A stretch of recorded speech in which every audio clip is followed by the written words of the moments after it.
UPSC civil services ఎగ్జామినేషన్లో బాగా trending optional political science and international relations. జిఎస్తో కంబైన్డ్గా 50% ఆఫ్ ద సిలబస్ మనం పిఎస్ఐఆర్ని చదువుకోవచ్చు అనమాట. పిఎస్ఐఆర్ అనేది నా దృష్టిలో ఒక relevant optional not only in civil services, ఆ తర్వాత కూడా నాకు పొలిటికల్ సైన్స్ అండ్ ఇంటర్నేషనల్ రిలేషన్స్లో 2016 ఎగ్జామ్లో 329 అవుట్ ఆఫ్ 500 వచ్చాయి. One of the top marks అనమాట. అండ్ పిఎస్ఐఆర్ సంబంధించి చాలా విషయాలు మనకి జీవితంలో కూడా ఉపయోగపడతాయి. సివిల్ సర్వీసెస్ ఎగ్జామ్ ఆ తర్వాత కూడా. లండన్లోని వెస్ట్ మినిస్టర్ ఎబే ఈ రోజున అతిరథ మహారథులతో నిండిపోయింది. ప్రపంచవ్యాప్తంగా దాదాపు 2200 మంది బ్రిటిష్ చక్రవర్తి యొక్క కరోనేషన్ సెరమనీ చూడటానికి వెళ్ళారు. ఇది 40వ చక్రవర్తిగా ప్రిన్స్ చార్ల్స్ III ఈరోజు ప్రమాణం చేశారనమాట. లండన్ అనేది ఈ రోజున దేదీప్యమానంగా వెలిగిపోతుందంట. లండన్లో ఈ చార్ల్స్ పట్టాభిషేకం ప్రపంచవ్యాప్తంగా ప్రజలు టీవీలో వీక్షించారు, న్యూస్లో చదివారు. మనందరికి తెలుసు 2022 సెప్టెంబర్లో క్వీన్ ఎలిజబెత్ చనిపోయిన తర్వాత చార్ల్స్ III ఇప్పుడు రాజు అయ్యారు. జనరల్గా రాచరికం అనేది బ్రిటన్లో అది హెరిడిటరీ, వారసత్వంగా వస్తుందన్నమాట. చార్ల్స్ III తర్వాత నెక్స్ట్ ఆయన కొడుకు ప్రిన్స్ విలియమ్స్కి రాజయ్యే అవకాశం ఉందన్నమాట. సో బ్రిటన్లో హెరిడిటరీ మొనార్కీ మీకు తెలుసు, రాజు సింబాలిక్ హెడ్ అయినా అది వారసత్వంగా వస్తుంది అనమాట. ఒకప్పుడు బ్రిటన్లో అలా ఉండేది కాదు. రాజు చాలా పవర్ఫుల్, కానీ నెమ్మదిగా రాజు పవర్స్ అన్ని ప్రజలకు వస్తూ మొదలెట్టాయి. పార్లమెంట్ చాలా పవర్ఫుల్ అయింది, రాజు సింబాలిక్ అయ్యారనమాట. బ్రిటన్లో అనేక డైనస్టీస్ పరిపాలించాయి. మొదట్లో నార్మన్స్ అని, తర్వాత ప్లాంటేజినెట్స్ అని, తర్వాత ట్యూడోర్స్ అని, తర్వాత స్టూవర్ట్స్ అని, తర్వాత హానోవెరియన్స్ అని, తర్వాత విండ్సర్స్ అని. ప్రస్తుతం ఉన్న డైనస్టీ విండ్సర్ డైనస్టీ. ఈ డైనస్టీకి చెందిన ఆయనే చార్ల్స్ III అనమాట. చార్ల్స్ III పట్టాభిషేకం అనేది కనువిందుగా జరగటం, దాంతోపాటు ఆయన ఒక మాట చెప్పారు తన ప్రేయర్లో, duty and privilege of the sovereign to serve all communities. అందరికీ సేవ చేయటం నా బాధ్యత, నేను సేవ చేయించుకోవడానికి రాలేదు, సేవ చేయటానికి వచ్చానని చెప్పి. బ్రిటిష్ రాచరికం అనేది సింబాలికమైన ప్రతిరోజు అంటే మన రాష్ట్రపతికి పవర్స్ ఉన్నాయి చూసారా, సేమ్ సిమిలర్గా మనం అక్కడి నుంచి తీసుకున్నాం, బ్రిటిష్ రాజుకున్న పవర్స్ నుంచి. చాలా వరకు రెండు కూడా సింక్ అవుతాయి అన్నమాట.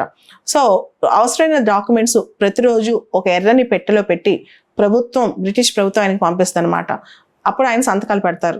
సాధారణంగా బకింగ్హామ్ ప్యాలెస్, రాజు ఉండే ప్లేస్ పేరు బకింగ్హామ్ ప్యాలెస్ అనమాట. బకింగ్హామ్ ప్యాలెస్కి ప్రతి బుధవారం ప్రైమ్ మినిస్టర్ వెళ్ళి కలిసి ప్రభుత్వానికి సంబంధించిన వివరాలు, విశేషాలు అని చెప్పి ప్రధాని రాజు చెప్పొస్తారనమాట. ఈ సమావేశాలు ప్రైవేట్గా జరుగుతాయి, దీనికి సంబంధించి ఎటువంటి డాక్యుమెంటరీ ఎవిడెన్స్ ఉండదన్నమాట. సో ఈ కొరనేషన్ అనేది ప్రిన్స్గా బ్రిటిష్ చక్రవర్తి కొరనేషన్ అనేది 1953 తర్వాత ఇదే ఫస్ట్ టైం. దాదాపు టెలివిజన్ వచ్చిన తర్వాత ఇది సెకండ్ టైం అంట. అదేవిధంగా ఒక అబ్బాయి కింగ్గా ప్రమాణ స్వీకారం చేయటం అనేది 1937 తర్వాత ఇదేనంట మొదటిసారి. సో అంటే ఇప్పుడున్న బ్రిటన్లో చాలా మంది బతుకున్న వాళ్ళకి కరోనేషన్ చూడలేదు, చాలా మంది బతుకున్న వాళ్ళు ఈ చూడలేదు, కాబట్టి ఇది గొప్ప విషయం. దీన్ని అనాయింట్మెంట్ సెరమనీ అని కూడా అంటారు. అనాయింట్మెంట్ సెరమనీ అంటే ఆ ప్లేస్లో ఉన్న ఆర్చ్ బిషప్ వస్తారనమాట, వచ్చి ఆయన పైన పవిత్రమైన నూనె జల్లుతారు, తల మీద భుజాల మీద చల్లి ఆయన చేతికి ఒక పెద్ద రాజదండం ఇస్తారు, ఇంకో పక్క గ్లోబ్ ఆకారంలో ఉండి దానిపైన సిలువ ఉంటుంది అనమాట. వీటన్నిటినీ ఆయనకి ఒక సెరమనీ లాగా చేస్తారనమాట. జీసస్ క్రైస్ట్ ప్రేయర్స్ అని చదివి అనమాట. ఇది చాలా ఇంపార్టెంట్ సెరమనీ కూడా చెప్పొచ్చు అనమాట. బ్రిటిష్ రాజుకున్న అధికారాలు ఒకసారి చూద్దాం. ఎన్నికలు జరిగిన తర్వాత ఆధిక్యం సాధించిన పార్టీని ప్రభుత్వ ఏర్పాటుకు ఆహ్వానిస్తారు బ్రిటిష్ రాజు. తర్వాత ప్రతి పార్లమెంట్ సమావేశంలో రాజు ప్రసంగంతోనే సమావేశాలు మొదలవుతాయి అన్నమాట. దాంతోపాటు ప్రతి బిల్లు, పార్లమెంట్ చేసిన ప్రతి బిల్లు రాజముద్ర అవసరం. అంటే ఇక్కడ మనకు ప్రెసిడెంట్ సెసెంట్ ఎలా అవసరం, వాళ్ళకి అక్కడ రాజముద్ర అలా అవసరం అనమాట. 1708లో 1708లో చివరిసారి రాజు ఒక బిల్లుపై రాజముద్ర వేయటాన్ని నిరాకరించారు. ప్రస్తుతం దాదాపు అన్ని బిల్లుపైన రాజు లేదా రాణి సంతకం చేస్తున్నారు లేదా ఆమోదం తెలియజేస్తున్నారు అనమాట. ఈ కరోనేషన్ లో భాగంగా రాజు తలపై సెయింట్ ఎడ్వర్డ్ కిరీటాన్ని పెడతారనమాట. ఈ కిరీటం 1660 టైంలోది. కేవలం పట్టాభిషేకం రోజు మాత్రమే ఈ కిరీటాన్ని బయట తీసుకొస్తారు, రాజు ధరిస్తారనమాట. ఈ కిరీటం చాలా విశేషంతో కూడుకుందంట కూడా. ఈ మొత్తం పట్టాభిషేకానికి అయ్యే ఖర్చు బ్రిటిష్ ప్రభుత్వమే భరిస్తుంది. ఎవరెవరిని ఇన్వైట్ చేయాలి అంటే అతిథుల్ని ఎవరెవరిని ఆహ్వానించాలని కూడా బ్రిటిష్ ప్రభుత్వం లిస్ట్ అవుట్ చేస్తుంది అనమాట. కామనర్స్ అంటే సామాన్యులు ప్రాంతానికి వెళ్ళి దాన్ని వాచ్ చేయడానికి కూడా అవకాశం ఉండదు, వాళ్ళందరూ టీవీలో చూడటానికే. ఎవరైతే కొరనేషన్కి ఇన్వైట్ చేయబడతారో వాళ్ళు మాత్రమే ఇన్ పర్సన్ వెళ్ళగలరు అనమాట.